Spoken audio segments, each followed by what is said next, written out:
So how do you see the market for, let's say, Bangalore, because you focus on Bangalore, right? So what's the future for the Bangalore market in terms of commercial, residential? You see the boom years now coming back and sustaining for the next, let's say, 20, 30 years, or what's your viewpoint? So I don't think the boom that you saw back in the day or my grandfather has seen, it's not going to come back to that extent. I think that up to 2007, any building you built was being consumed. There was no requirement, there was no need for innovation, there was no need for thought process, and everything was getting consumed. So I think that a lot has changed now. Even if you look at the bigger developers, the products that they were doing back in 2005 and 2007, they've really upped their game. And we always built great buildings, but we were decent at maintenance. But now we're more focused on maintenance and amenities. So other developers are focusing more on building those landmarks. Better quality of construction. Because I feel like they were lacking that a little bit. And we are enhancing our sort of other weaknesses, which is sort of amenities. So we're focused on redoing the amenities, adding food courts and sort of play arenas. I've just signed football on the roof because my floor plates are so big in IBC College Park. We can actually have a football court on that. So I've just signed that up, and that's going to be launched in the next 2 months. That's like a mini football ground. It's a mini football ground, I think it's a 7-a-side or an 8-a-side. Developers are doing a lot better. Competition is getting a lot better as well. And the industry is definitely changing. So I don't think the boom will be there as it was in the past 20 years. But at the same time, believe me, we're in 7 different countries, and Bangalore has the most room for growth. So what I'm saying is that there won't be a boom wherein people can just blindly invest and make money. But if there's a thought process involved and the right asset is created, and even for investors, if they buy the right asset, you can almost definitely make much better returns in Bangalore than anywhere else in, or I'd say 99% of other cities in the world. Really? Wow. Definitely. That's a strong city. I mean, I'm operational in 7 different countries, but I'm focused on 4 other countries. So we know the real estate market in and out of, I'd say, Dubai, Cyprus, and the UK, and a little bit of the US as well. Primarily commercial. So we can definitely say that Bangalore is the place to be.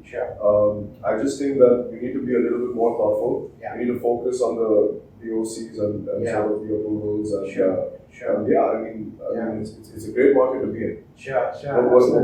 What are your sort of views on it? I completely agree with that. There's a huge potential for growth out here. Obviously, the world is moving digital, right? Everything in this world, especially post-pandemic, is going totally digital. So, Bangalore being the tech city, there's no doubt that the future is growing at exponential pace. But I also think that we need support from the government infrastructure. That's something that's definitely needs to keep pace with the pace of development, right? Because guys like you, they're moving forward at such a great pace and developing such landmark projects. But you need to have the basic infrastructure in place to just support that growth, right? And then attract your talent inside. Because tech enables you to work from home, so you think that's some sort of a disadvantage in case people say, hey, we can do this stuff just working from home, right? So there's a flexibility. So if you look at how much you spend typically on an office space, which works out to about anywhere from 5 to 10,000 rupees on your employee, that is about 15 to 20% of their salary or the overall expenditure of the employee. If they're in the office, yes. No, just generally. If you're an employee, the real estate cost assigned to you is hardly 10 to 15% of your salary and 8 to 9% of your overall cost to the company.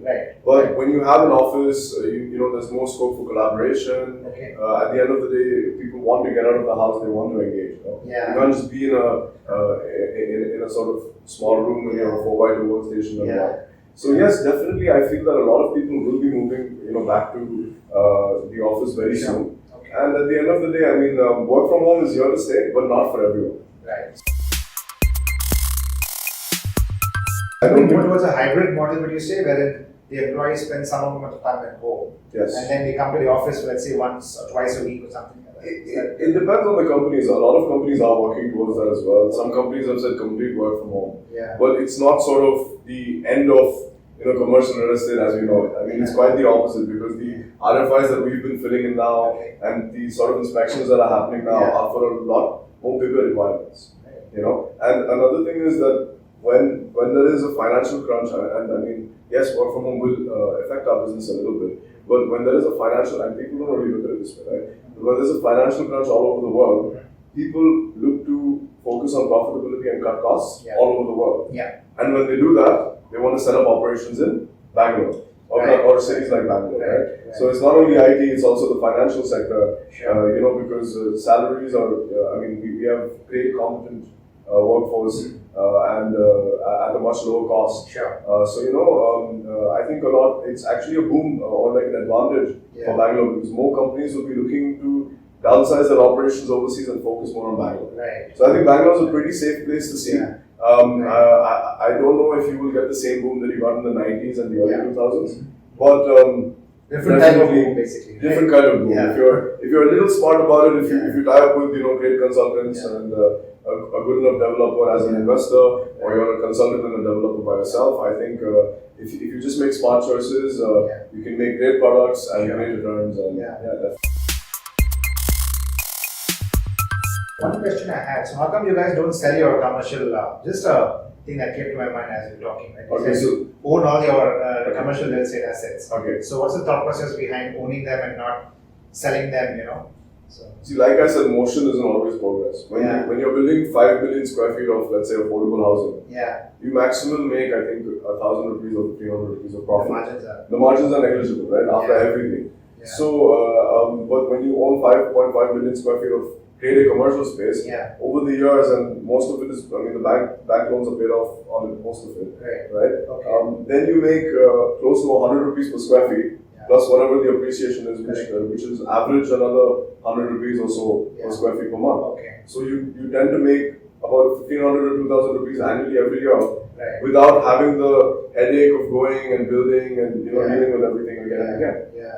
So that's what we focus on, right? So it's a long-term game, it's a long-term picture, and that's why landlords love us more because our intention is to it's our baby. We're not gonna flog it off to somebody else. So we're gonna maintain it and we're gonna invest in it with the best of the best. We're sitting in a 20-year-old building today. And I'm pretty sure that it does not look like it's 20 years old. This is very nice actually. Obviously contractor. I'm saying the building as well as a whole. It doesn't feel 20 years old. And so the landlords are happy with us because they know that we're going to treat each building like our child. Because it's going to be with us for the next however long we can hold on. So these are basically on JV models, all the new projects that you guys are predominantly JV. So the North Bangalore one, we own the land. Delhi, we own the land. But apart from that, I think, so the one on Outer Road is a joint development. And we're actively looking at the joint developments now. Because we've seen a huge sort of interest in commercial, not sort of now, but in the next 2 years, for 2022, 2023. You guys on the residential side of things is quite good. Because we've seen so many inquiries and so many companies want to move to India. As well as we've now got our... It translates to residential demand as well. Residential, yes, definitely. So commercial and residential, or at least commercial and affordable, mid segment and a decent level of high segment is correlated. So definitely I think times ahead, basically. Great times ahead. In the long term, if you're a little bit smart and choosy, I think great times ahead in the next 2 to 3 years. If you're a long-term investor, Bangalore is definitely the place to be. And now is the best time to sort of get your foot through the door. Because developers are also like, we'll make a little bit less, but let's offload something. So it's a good time for people who buy an apartment or buy a villa. It's the best time actually. Fantastic.